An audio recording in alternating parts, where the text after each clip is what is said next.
প্রিয় দেশবাসী, আপনাদেরকে এমন একটি প্রতারক চক্রের কথা বলবো যে কথাটি আসলে এর আগে কেউ আপনাকে বলছে কিনা সেটা আমি জানি না।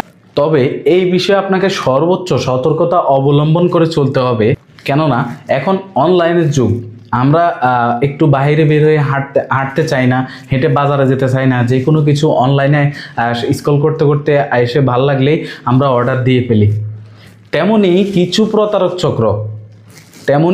প্রতারক চক্র আচ্ছা, এই প্রতারণার কথাটা শোনার আগে অবশ্যই ভিডিওটা শেয়ার করে দিবেন, কেননা এই প্রতারণার বিষয়টা আমাদের দেশের প্রত্যেকটা নাগরিকের জেনে রাখা উচিত।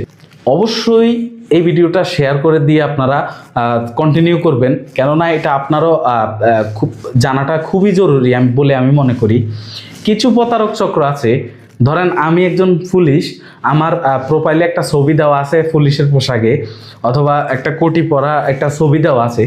সেই ছবিটা নিয়ে তার ব্যক্তিগত হোয়াটসঅ্যাপে, অথবা আগে একটু বলি এই প্রতারণাটা সাহায্যটা আসলে আমি যারা অসচেতন আছেন আমরা করে থাকি।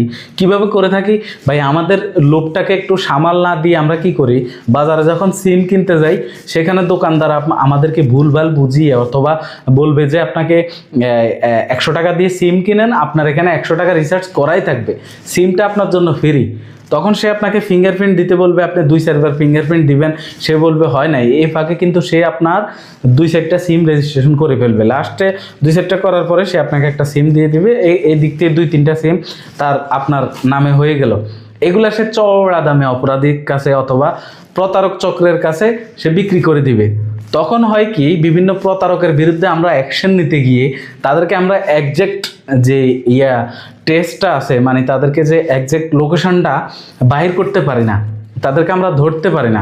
সুতরাং আপনাদেরকে সচেতন হতে হবে এই সিমের বিষয়ে, বিশেষ করে বায়োমেট্রিক ফিঙ্গারপ্রিন্ট দিয়ে সে সিমগুলো কিনে থাকি, অথবা কেউ কারো রাস্তায় হারিয়ে ফেললেন একটা সিম, সেটা আপনি হেলায় দুলায় উঠালেন না, সেটা যদি একটা অপরাধী চক্রের হাতে পড়ে, সেক্ষেত্রে সেও তো অপরাধ করলো, পাশাপাশি আপনাকে অপরাধে জড়িয়ে নিল, সেক্ষেত্রে আপনিও কিন্তু একজন অপরাধী হচ্ছেন। যাই হোক, আমরা এসব বিষয়ে সচেতন থাকবো।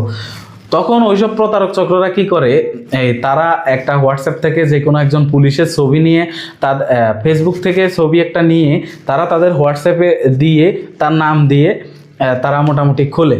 তখন কি হয়, অনেকেই দেখবেন ফেসবুকে দেখবেন ভিডিওতে যে সাহায্যের নামে নাম্বার দিয়ে থাকে, অথবা আমরা যারা ভিডিও তৈরি করি অনেকে বিপদে পড়ে আমাদের কমেন্ট বক্সে যে নাম্বারগুলো দিয়ে থাকে, তারা সেই লোকদেরকে টার্গেট করে, তারা সেই অসহায় মানে ভিকটিম যারা, তাদেরকে